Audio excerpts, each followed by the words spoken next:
Hello everyone, welcome to my channel. Today we are going to talk about wellness, illness, and also yoga. So I will present you Emily. Hi Emily, how are you today?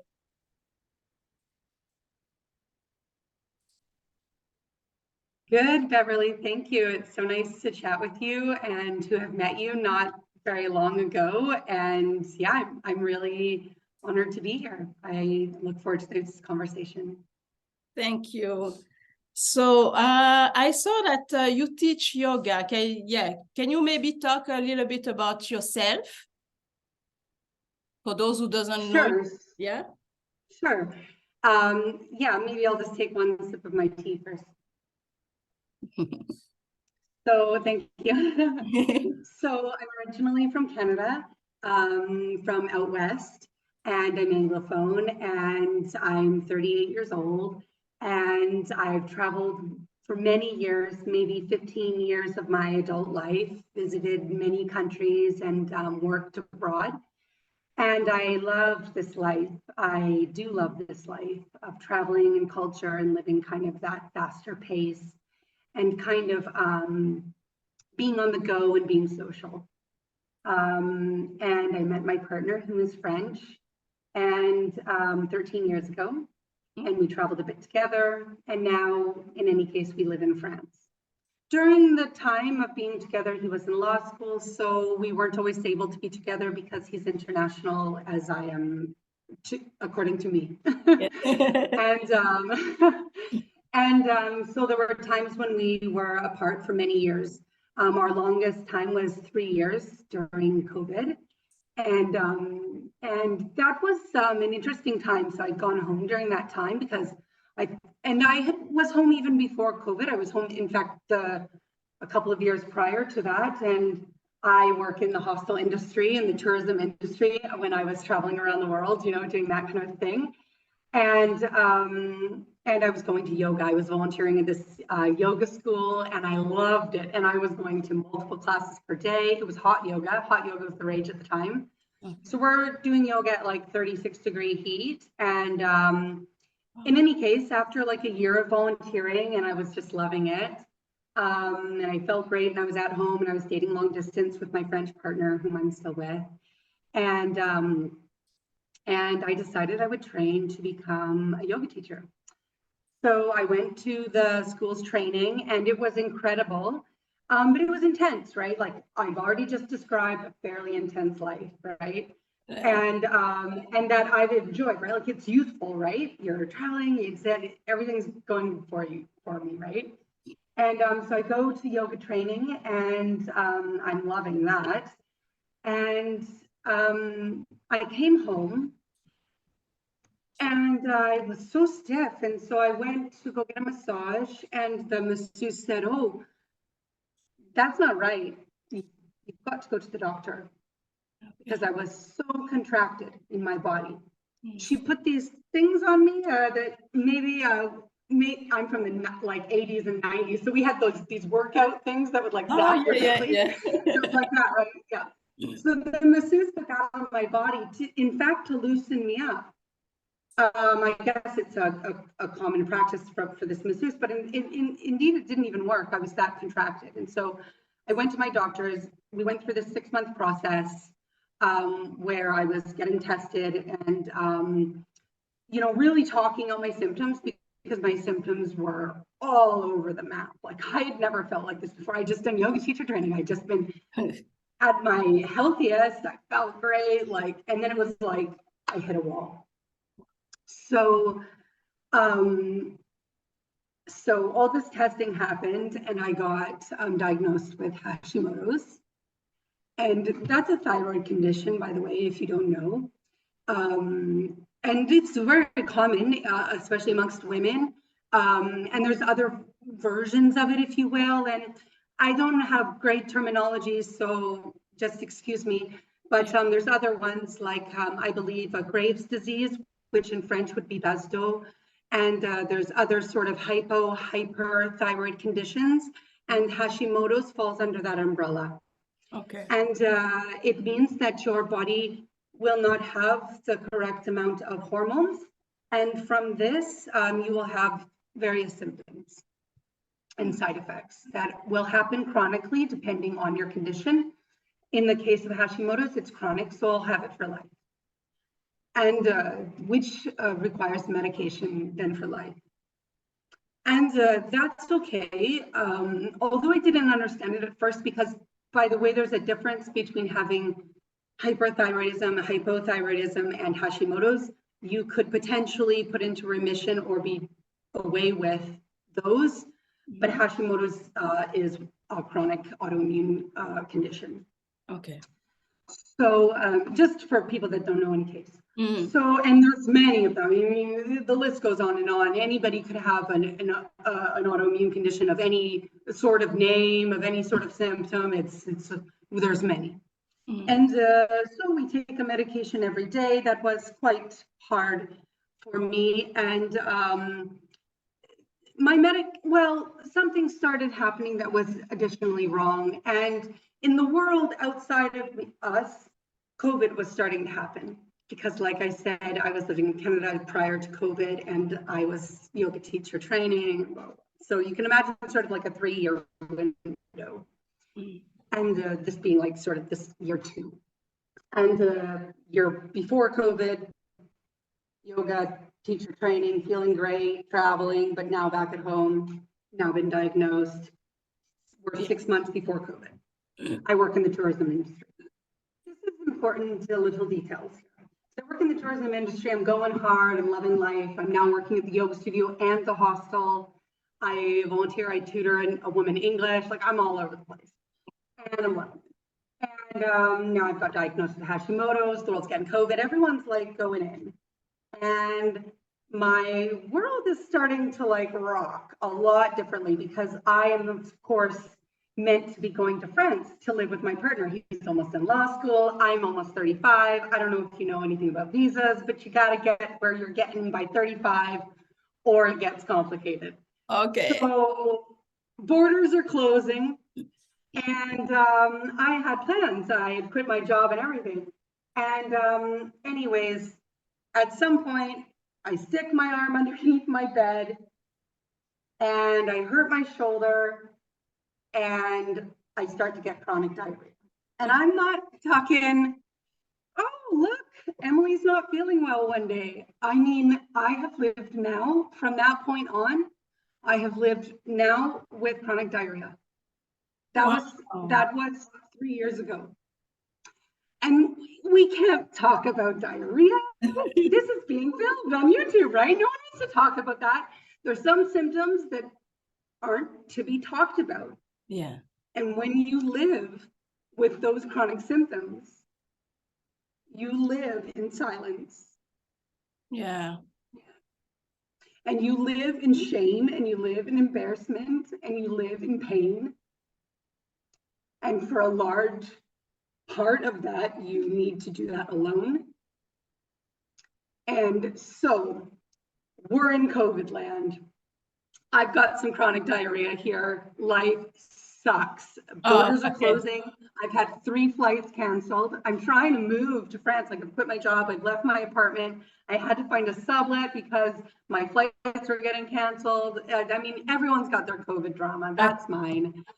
We won't get into it, but mine resulted in quite literally me becoming chronically ill. Like, it wasn't stressful on the outside. Like, I'm a positive person. So That's great. On the outside, I was like, this is it. Like, I've been here before. I can do this. And I couldn't. Like, I just couldn't. It wasn't something that I could do, actually. And I didn't know it, and I wasn't aware of it, and I wasn't listening to my body, and I wasn't showing up for myself. I wasn't defending myself in any way that I needed to be taken care of, and that I needed rest, and that I needed grounding. Yeah. And I needed to get in touch with my yin. And so in any case, let's wrap that part up. I live now in France. I've been diagnosed with Hashimoto's, ulcerative colitis. Then it turned into IBS, which is known as irritable bowel syndrome in English, and I believe in French, SCI, which is system colon irritable. Okay. And I've also been diagnosed with Raynaud's syndrome. Raynaud's syndrome is a nervous system circulatory condition that is also chronic. So I live with 3 chronic illnesses. I know I look great, guys. Yeah, you look great. I'm teaching yoga and like hanging out and doing it all. But inside, I feel like a 70-year-old woman. I can imagine, but Yeah. you know, sorry, without cutting you off, Oh, please. the fact that your mind is still positive, you keep pushing yourself. That's the best way to react with what you have. Yeah, thanks, Beverly. Yeah, it's one of the qualities that, like, has had at times harsh criticism. Yeah. Being a female, being kind of like powerful and energetic and talkative and this quicker pace, it's been criticized. And I get that. It can be a lot. And for me, it was a lot. Yeah. For me, it was like tiring to be that yang. And I speak in those terms because I'm really getting in touch with this sense that there is a time for yang, there is a time to be energetic and active and to get exercise and to get things done and get out there and be the advocate and to do all that and take care of business, And then there's a time to like rest and recuperate and restore and take care. Grounded. And yeah. And we gotta let.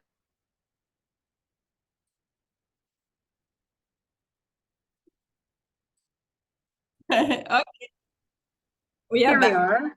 We are back. We're back. Yes. A little commercial break, a bathroom break for anyone who needs it.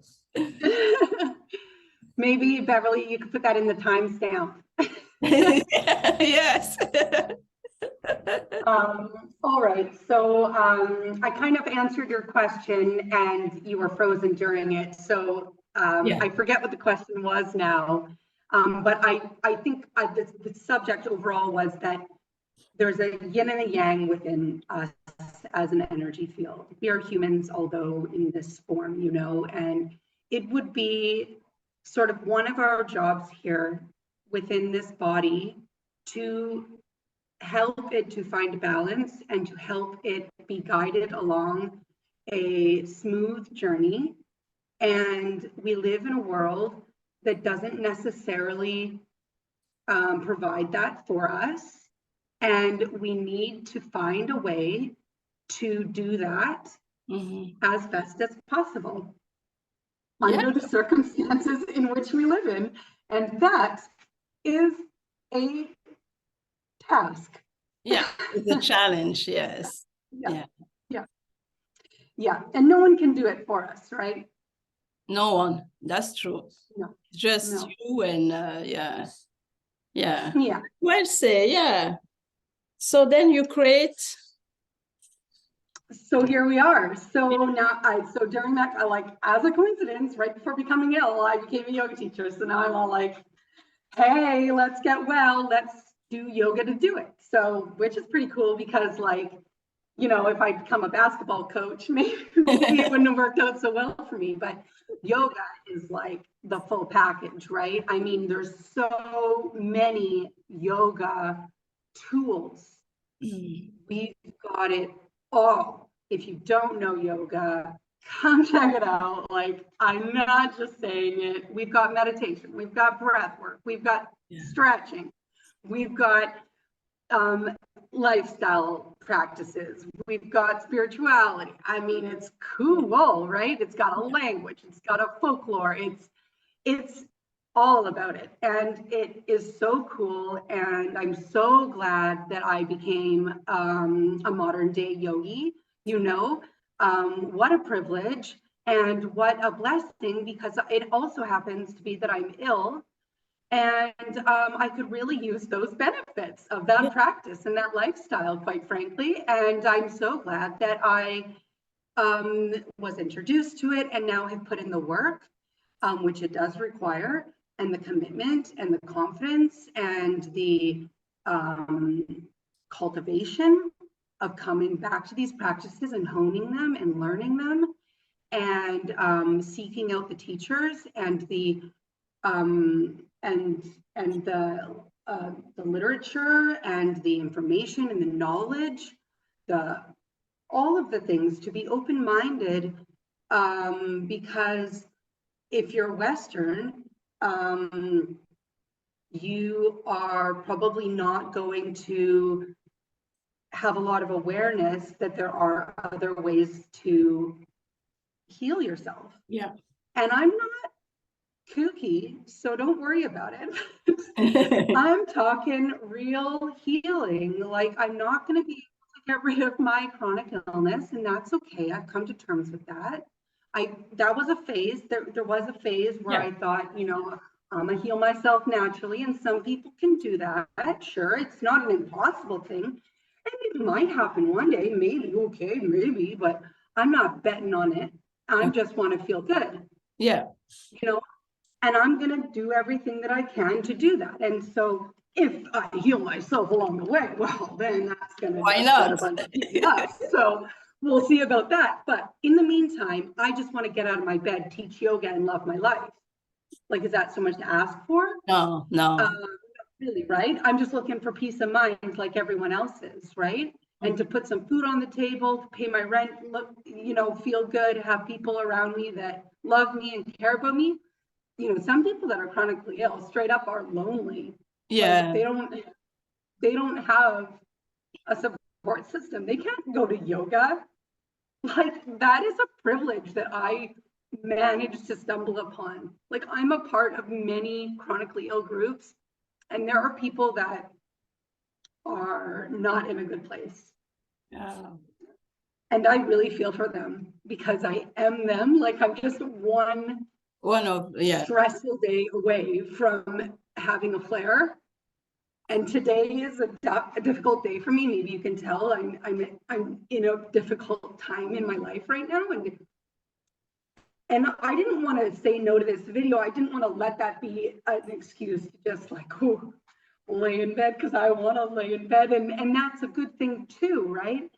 But also I knew that talking to you, Beverley, would be very cathartic and very useful and helpful to the people out there. And that's what inspires me to do things like the 30-day challenge, because that was your question. Excuse me. Oh my gosh, I can't believe sometimes I just straight up forget the clouds in my head. But that's why I'm doing it, because this is an ongoing journey for anyone who's living with chronic illness, and we require community. And sometimes we are bedridden. That's not a lazy thing. Like, by the way, you know, being bedridden, eating, you know, your food in bed, doing all the things of your life from bed, that's an okay thing to do. You can do that. If you're living with chronic fatigue, if you're living with chronic pain, if you're living in a state where you need to be close to a bathroom or whatever it may be, or you're too tired, or you even are living in a power chair, or you are in some way paralyzed, or if you are suffering from chronic migraines, or if you are losing your hair, I am talking real sick in real ways that even people cannot tell on the outside. Yeah. And only you will really know. And without anybody advocating for these people, the doctors of the Western medical world are not prepared to support us in the ways that they need to, or the ways that we need them to. And that's all we really have in this sort of modern day experience to be valid as a way to take care of yourself. And that's all good and well if it works. But if it doesn't work, then we need ways to take care of ourselves. And these are these various random tools of yoga and many other sources. Yeah. Okay. So that's the reason you create the 30 days wellness, but that's great. Yeah. And anyone can, well, when I say anyone can join, and what is about exactly? Yeah. So I have 2 groups on Facebook, and I think I'm actually, like, this is my second 30-day challenge. I did the first one all alone, sort of with myself, just 30 days before this. Mm-hmm. And it was actually to cultivate self-discipline, because if we're going to attack this, we're going to require some self-discipline. So I hadn't been honing my personal yoga practice. So I thought, I'm going to do 30 days of yoga. So I did it quite authentically. Some days I just meditated. Some days I did yoga nidra. Some days I did breath work. Other days I went to a studio here in France in French. Some days I think I missed 4 days out of the 30. So then I tacked on a week at the end and did them, and I stuck with it. And it was tricky. You know, don't forget, I'm also teaching like 3 or 4, 2 or 3 classes a day on top of doing my own practice. Like, and I'm chronically ill. Like, I'm not just like a regular Fitbit over here, you know? Yeah. So, so I did that. And then I was like, you know what? Like, I want to practice mindful eating. And I was doing a wellness wisdom workshop, which is similar to what we're doing here, if you will, with my friend Shan, who owns a gluten-free inn here in France. And so she was my guest. And so her and I were doing a chat about finding friendship with food. So her and I chatted, and we chatted all about the food relationship, and that's actually going to be my next wellness wisdom chat with my friend Sarah, who also lives with Hashimoto's, and SIBO, I believe, which is something else. But in any case,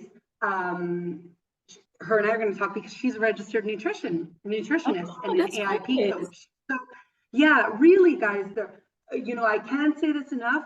The coaches for people living with chronic illness were out there.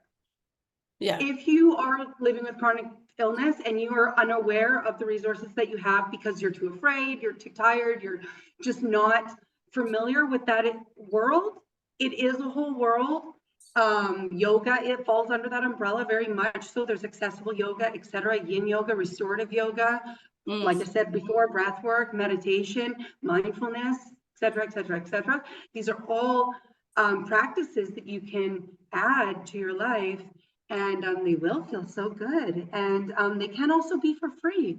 You know, with the 2 groups, like I come back to your question again, is that there are 2 groups. The first group being compassion for the chronically ill, and they are Facebook groups when we say groups. And then this now 30-day challenge group. And so I'm now doing a poll to find out what do we want to do next, because now we're doing the food one. It's day 10, by the way, in case you're wondering. I have a migraine, and I ate 2 pancakes last night at 9:30 p.m. That is a no-no in my world. And I am paying the price, and I have really been observing that habit of wanting to have a little bedtime snack, you know, and really wanting to comfort myself with something treat-like before bed. And quite frankly, that's embarrassing to talk about. And we don't want to talk about it because we're just people, right? And there's consequences for the way we behave. When we sit on our phone until 11 p.m. in bed, that, or whatever it might be, when we drive and grip the steering wheel, or drive for 45 minutes at 110 kilometers and then sit down at a desk and drink 2 cups of coffee. I mean, everyone's got their version, right? Some people even have kids. I don't even have kids, and I'm all over the place, you know, like some people have real problems, like real things happening in their life.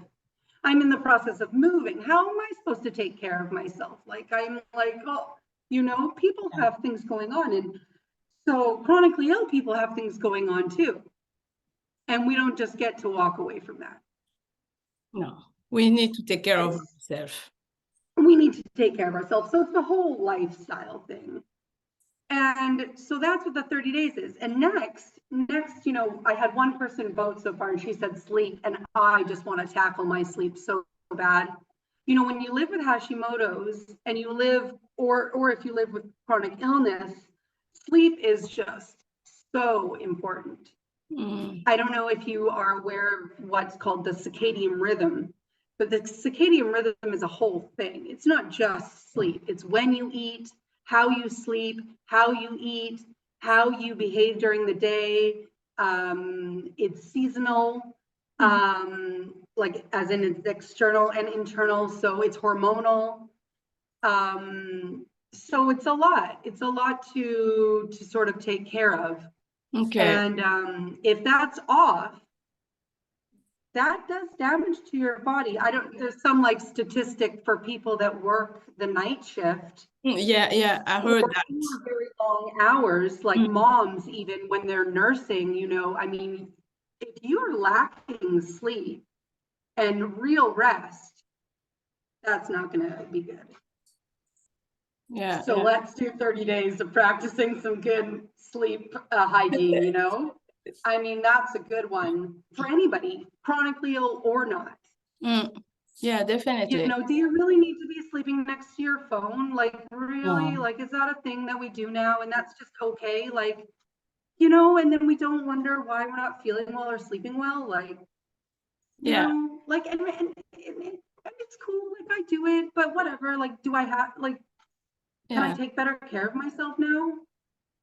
Yeah, it's really important now that people take conscious that every action that you made during your day will affect somehow your body or your sleep. Yeah. So we need really to do that. And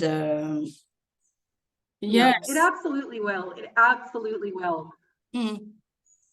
Is there anything, I'm sure we'll have the chance to, I'm sure we will have the chance to chat again.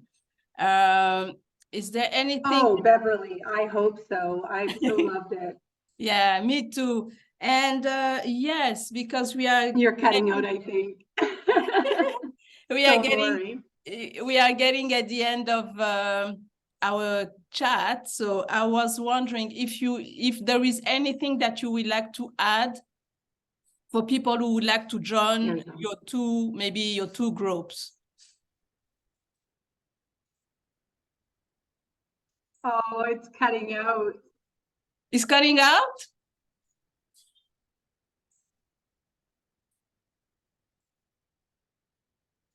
Can you hear me? Yeah, just do it. Just do it and believe in yourself. Yeah, I can hear you now. And I very slowly, gradually heard your question. Yeah, just join. Just join. Probably Beverly's going to link this somewhere. So, and the video, my two groups within the video. So just join. Just don't be afraid. But when you join, as Beverly and I are both big believers of, participate. Yes. You can participate silently, that's okay. But however you choose to show up for yourself, show up for yourself. Yes. And do that with your whole heart. And that does not mean you will be cured, but it does mean that you might have a totally different mindset and perspective that just allows you to feel so much lighter while carrying this extra load. Okay. And Beverly and I will be here for you. Definitely.